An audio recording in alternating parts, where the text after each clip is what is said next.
जय खानदेश मंडळी, मी आहे तुमची सोनल अहिराव आणि आज मी बनवणार आहे वडापाव। आज माझा शनिवार आहे। आज शनिवार आहे म्हणजे मुलांची फरमाईश होती की रोज रोज भाजी चपाती खातो, तर आज काहीतरी छान असं झणझणीत बनव। तर त्यासाठी वडापावसाठी लागणारं साहित्य मी 1 किलो बटाटे उकडून घेतलेले आहेत, त्याची साल पण काढून रेडी करून घेतलेले आहेत। कोथिंबीर धुवून ठेवलेली आहे, हिरवी मिरची आहे, झणझणीत बनवायची आहे म्हणून मी इथे 7 मिरच्या घेतलेल्या आहेत। तुम्हाला ज्याप्रमाणे म्हणजे तुम्हाला जास्त तिखट हवे असेल तर तिखटसाठी जास्त मिरच्या घ्या आणि कमी हवे असेल तर कमी मिरच्या घ्या।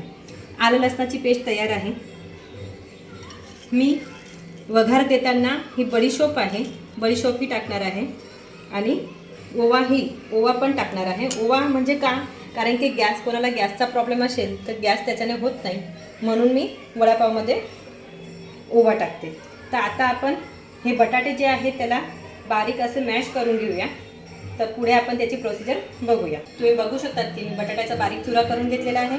बारीक चुरा झाल्यानंतर आता हे कोथिंबीर आणि ही मिरची जी आहे त्याची मी पेस्ट बनवून घेणार आहे।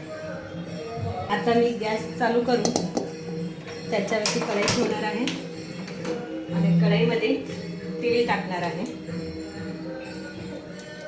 फोडणी देण्यासाठी आपण हे बटाटे जे चुरा करून घेतलेला आहे त्या बटाट्याला आपण काय करणार आहोत, पण मस्तपैकी आता फोडणी देणार आहोत। तेल तापतंय, राई जिरं टाकणार आहे। तेल आता तापलेलं आहे, त्यात आपण थोडीशी राई आणि थोडं जिरं टाकणार आहोत।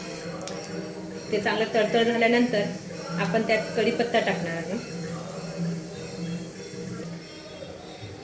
आता मी याच्यात कढीपत्ता टाकते, नंतर बडीशोप घेतलेली आहे ती बडीशोपही मी याच्यात टाकणार आहे। ओवा जे आहे ते असं चुरून घेणार आहे मी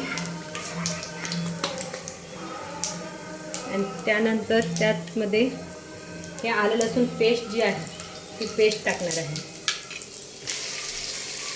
आता यामध्ये मी आपली याची मिरचीची आणि कोथिंबीरची जी पेस्ट तयार करून घेतली ती पेस्ट याच्यात टाकते आणि परत त्याला छान मिक्स करून घेणार आहे। छान मिक्स झाल्यावरती तुम्ही बघू शकता की मसाला हा छान फ्राय झालेला आहे। त्यामध्ये मी थोडीशी हळद टाकणार आहे, नंतर धना पावडर टाकणार आहे आणि थोडा गरम मसाला। परत त्याला फ्राय करून घेणार आहे, कारण की हे जे मसाले टाकले ते छान फ्राय झाले पाहिजे। तुम्ही बघू शकता की हा जो मसाला आहे तो छान असा फ्राय झालेला आहे, त्याचा छान असा सुगंध पण येतो आहे। तर यात आपण आता जे चुरा केलेला बटाटा आहे तो बटाटा आपण याच्यात टाकणार आहोत। स्वादनुसार मीठ टाकून घेणार आहे। स्वादनुसार मीठ टाकल्यानंतर आपण त्याला चांगलं फ्राय करून घेणार आहोत, एकजीव करून घेणार आहोत। आता याच्यामध्ये मी मस्त हिरवी कोथिंबीर आहे ती घालून घेणार आहे। त्याची पेस्ट बनवून तर टाकलेलंच आहे, पण हिरवी कोथिंबीरही टाकणार आहे, त्याच्याने आणखी स्वाद छान येतो। तुम्ही बघू शकता की सारण जे आहे ते छान थंड झालेलं आहे।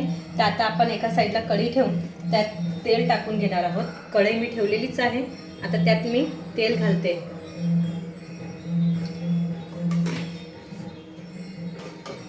आता तेल तापतंय तोपर्यंत मी बेसनचं पीठ घेतलेलं आहे, ते बेसनचं पीठ मी मळून घेणार आहे। त्यासाठी बेसनचं पीठ घेतलेलं आहे, त्यात मी हळद टाकणार आहे आणि स्वादनुसार मीठ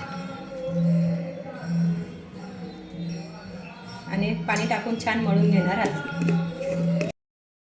या पीठला आपल्याला काय करायचं आहे, पातळ असं मळून घ्यायचं, जास्त पातळही नाही घट्टही नाही मळायचं आहे, जास्त मीडियममध्ये मळायचं आहे।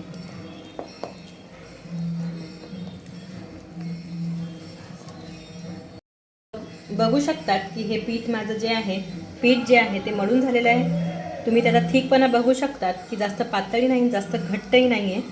आता आपलं तेल पण तापत झालेलं आहे, तेल पण तापत आलेलं आहे। आता आपण मस्त गोळे करून घेऊया मसाल्याचे आणि याच्यात डिप करून तेलात टाकूया। छोटे छोटे गोळे तयार करून घ्यायचे आहेत।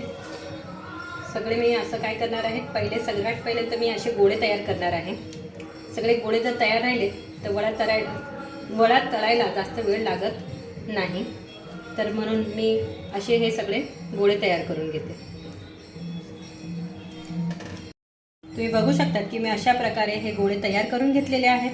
आता हे गोळ्यांना मी एक एक करून पिठामध्ये डीप करणार आहे.